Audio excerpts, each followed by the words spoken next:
제보자 차량 옆으로 지나가려던 오토바이랑 부딪히고 말았군요. 아이고, 오토바이 운전자가 붕 떴다 떨어졌어요. 많이 아유. 다치진 않았는지 걱정이 됩니다.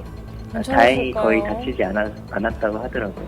네, 그 친구가 대학교 수업 때문에 이제 늦어가지고 서둘러 가느라고 제 차를 이제 빨리 비켜가지고 가려고 했었다고 하더라고요. 아유. 사고 직전 제보자 차량의 후방 카메라를 확인해 보면 방향을 틀자마자 뒤쪽에서 오토바이가 나타나는데요. 예. 내가 먼저 통과할 수 있을 거로 생각해서 무리하게 빠져나가려다가 사고 난 것으로 보여집니다. 바퀴가 이렇게 틀어져 있는 게 완전히 이제 반대 방향으로 뒤가 꺾인 거예요. 견적이 100만 원 정도 나왔어요. 우선 첫째, 오토바이는 차 뒤를 가야죠. 자동차와 오토바이는 동등합니다.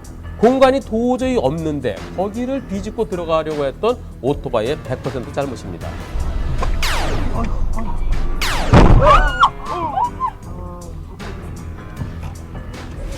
자전거 동호회 회원들인 것 같습니다. 유니폼을 입고 자전거를 경쾌하게 타고 내려가는데요. 네, 자전거 전용 도로가 따로 없는 곳에서는 차도에 자동차와 자전거가 함께 갈 수 있죠. 아하! 바로 옆을 지나가던 자전거 운전자가 넘어졌군요.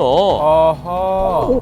제 차 우측으로 이제 추월을 시도를 하려고 하다가 노면상에 있는 그 배수로 턱에 부딪혀서 아주머니가 넘어지셨어요. 자전거가 배수구 턱에 부딪혀서 넘어졌군요. 예. 근데 무슨 문제가 있는 건가요? 그쪽에서는 이제 치료비를 달라라고 요구를 하고 있는 상태고, 제 과실이 무엇인지, 그리고 뭐 제가 이 사건에 대해서 보상을 해줘야 되는 건지, 어려운 그게 좀 많이 궁금하고요. 근데 이번 사고는 자동차 운전자 잘못이 전혀 없습니다. 자전거는 자동차 오른쪽으로 갈 수는 있어요. 근데 안전하게 가야 되겠죠. 그 틈이 없으면 기다려줘야죠. 자전거가 가해 차량입니다. 자동차가 만약에 찌그러진 게 있다면 자전거 운전자가 다 물어줘야 돼요. 아하. 자전거 운전자 다친 거 건강보험으로 치료하셔야 되겠습니다.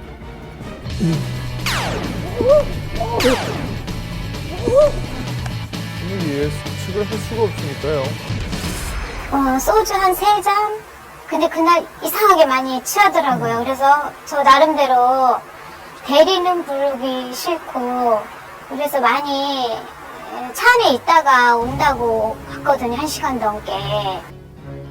근데 술 마신 상태에서 1시간 정도 지나면은 다 깼을 거로 생각하시는 분도 계신데요. 그거 안 되죠. 예. 제보자는 술을 마신 상태에서 자동차를 운전해 집으로 가던 중이었습니다. 예. 밤에 고속도로에 불빛도 없고 앞이 잘 안 보이는 상황이었는데 이거 뭐예요? 한 10m에서 확인이 된 것 같아요. 그 라이트가 다 꺼져 있었으니까. 발견한 순간 그냥 부딪혔던 것 같아요. 바로 이거 앞에서. 경찰 조사 결과 고속도로에서 단독으로 사고 난 뒤에 180도 정도 가고 역주행 방향으로 서 있던 차량을 제보자 차량이 역방향으로 부딪히고 만 서 있었어요, 것입니다. 억울한 것도 아니죠. 제가 잘못을 했죠. 약주를 했기 때문에 0.08인가 100일 정지는 안 되는 것 같더라고요. 서로 정면으로 충돌했으니까 두 차 많이 망가졌겠어요. 자, 그런데 사고 처리 과정에서 궁금하신 점은 뭔가요? 음주를 했다라는 이유로 이렇게 다 제가 책임을 져야 하는 건지요. 궁금합니다. 저런 사고일 때 먼저 고장나서 먼저 사고로 서 있던 차가 더 많이 잘못한 겁니다. 잘 안 보이니까. 낮에 저런 사고 났으면은 잘 보이는데 왜 못 피했느냐. 들이받은 차가 60, 사고나 서 있던 차가 40. 화면은 거꾸로 박치돼 있던 차가 60, 들이받은 차가 40입니다. 예. 그런데 이번 사고의 제보자는 음주운전했죠. 그렇죠. 음주운전해갖고 아무래도 좀 늦게 발견한 것도 있을 겁니다. 음주 때문에. 그 10% 빼자고요. 그러면 50대 50이 되는 겁니다.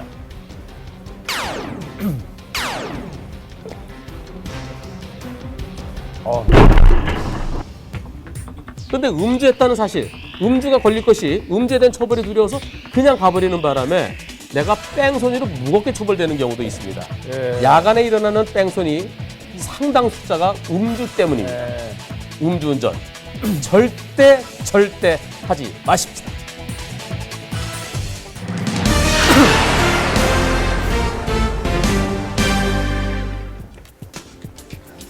미납 추징금 1,672억 원을 환수하기 위해서 압류되었던 전두환 전 대통령 일가의 재산